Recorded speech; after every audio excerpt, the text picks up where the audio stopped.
ஆனா சில ஓகே விஷயங்கள்ல பவர் வித்தியாசங்கள் இருக்குது. பெரியார் உள்ளுக்குள்ள வந்து ஒரு பணக்காரரா இருந்தாரு. ம் அவர் தன்னோட பணத்தை கைவிடுறதுக்கு விருப்பப்படல. ம் அவர் வாழ்க்கையில அவருக்கு கிடைச்ச சொகுசுகள் எதையும் கைவிடுறதுக்கு விருப்பப்படல. ம் மனுஷன் சாகர நொடியில விட சிக்கன் பிரியாணி மட்டன் பிரியாணி சாப்பிடணும்னு ஆசைப்பட்டுக்கிறாரு.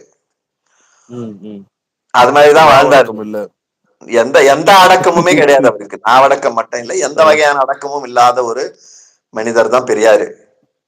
ம் ஆனா காந்தி அப்படி இல்ல.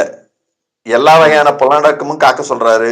உலகத்துல ரொம்ப ரொம்ப ரொம்ப ரொம்ப கஷ்டமான அறத்தை வந்து காக்கிறவன் தான் தலை சிறந்த மனிதன்கிறார் அவரு. ஓகே நீ வந்து சுகவாசியா இருக்கணுமா, தலை சிறந்த மனிதனா இருக்கணுமா அப்படின்னு கேள்வி கேட்டீங்கன்னா, எல்லாரும் வந்து எனக்கு இந்த நிமிஷத்துக்கு எனக்கு எது சுகமோ அது வேணுமே சொல்லுவாங்களே தவிர, நான் ஒரு நல்ல மனிதனா இருக்க விருப்பப்படுறேன், தலை சிறந்த மனிதனா இருக்கப்படுறேன்னு எத்தனை பேர் சொல்ல போறாங்க? யாருமே இருக்க மாட்டாங்க. ரொம்ப ரொம்ப ரொம்ப சொற்பமான விரல் விட்டு எண்ணக்கூடிய சிலர் தான் இருக்க போறாங்க. அவங்க கூட காணோம் இப்போ.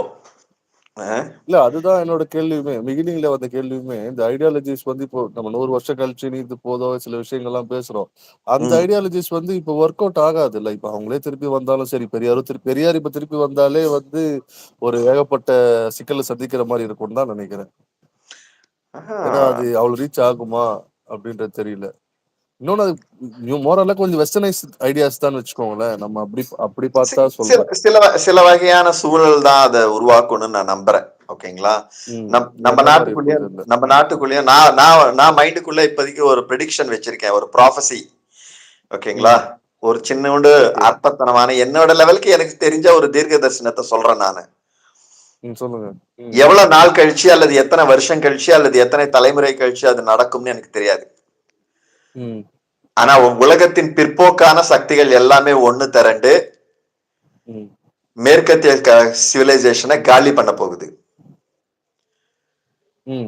டைரக்டாவோ இன்டைரக்டாவோ மேற்கத்திய சிவிலைசேஷனோட தத்து பிள்ளையா இருக்கக்கூடிய இந்தியாவையும் காலி பண்ணும். உதாரணத்துக்கு சீனா ஆதிக்கத்துக்கு வருதுன்னு வச்சுக்கோங்க. அவங்க போய் அமெரிக்காவை காலி பண்றதெல்லாம் பின்னாடி, முதல்ல இந்தியாவை தான் காலி பண்ணுவாங்க. இந்தியா மேலதான் ஆதிக்கம் செலுத்த ட்ரை பண்ணுவாங்க. சீனாக்கு அப்படி ஒரு ஆதிக்கம் கை குடிச்சு அதுக்கு அந்த கான்பிடன்ஸ் வந்துருச்சுன்னு வச்சுக்கோங்க. சைனாக்கு உலகத்தை இனிமே நான் தான் ஆட்சி செய்ய போறேன்ட்டு முதல்ல நாம தான் அடி வாங்க போறோம். பிரிட்டிஷ் கீழே எப்படி வாழ்ந்தோமோ அதே மாதிரி சில தலைமுறைகளுக்கோ அல்லது பல தலைமுறைகளுக்கோ சீன ஆதிக்கத்தின் கீழே நாம வாழ போறோம். அந்த சீன ஆதிக்கத்தின் கீழே வாழும்போது திருப்பி காந்தி மாதிரி ஒருத்தர் தேவைப்படுவார். என்னோட பேட் லக் நான் வருத்தப்படுறது என்னன்னா, இது மாதிரி ஒரு அறவைக்காடு யுகத்துல பிறக்கிறத விட அது மாதிரியான ஒரு காலத்துல பிறந்திருக்கலாம். கொஞ்சம் போராடுறதுக்காக வந்து ஏதாவது ஒரு காரணம் இருந்திருக்கும். இப்ப இந்த அல்பங்களுக்காக போராடுறதே வந்து அழிச்சு கொடுக்குது. இல்ல எனக்கு இப்போ நம்ம கடைசியா நம்ம இந்த இது நலிந்து கிடக்கிற ஒடுக்கப்பட்டு இருக்கிற மனிதர்களுக்காக போராடுறதுல வந்து ஒரு சந்தோஷம் இருக்குது எபிக்.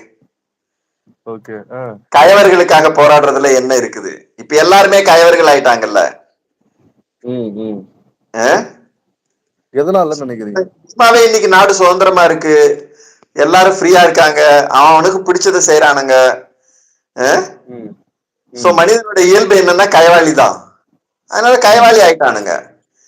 இவனுங்களுக்காக நான் என்ன பண்ண முடியும்? நான் என்ன போராட முடியும்? எனக்கு என்ன செய்ய தோணும்? எதுவுமே செய்ய தோண மாட்டேங்குது.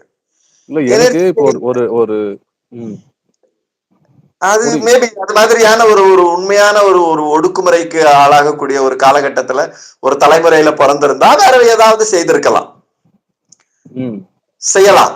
இப்பதான் அது எதுவுமே இல்லையே. இது வந்து சுதந்திரம் உண்மையாவே உலகத்துல இது வந்து வேணும்னு இந்த வெஸ்டர்ன் சொசைட்டிஸ் வந்து வேணும்னு நம்ம மேல வந்து இந்த இந்தியால வந்து அந்த ஃப்ரீடம் கிடையாது இந்த ஃப்ரீடம் கிடையாது சொல்லின்னு இருக்காங்களே தவிர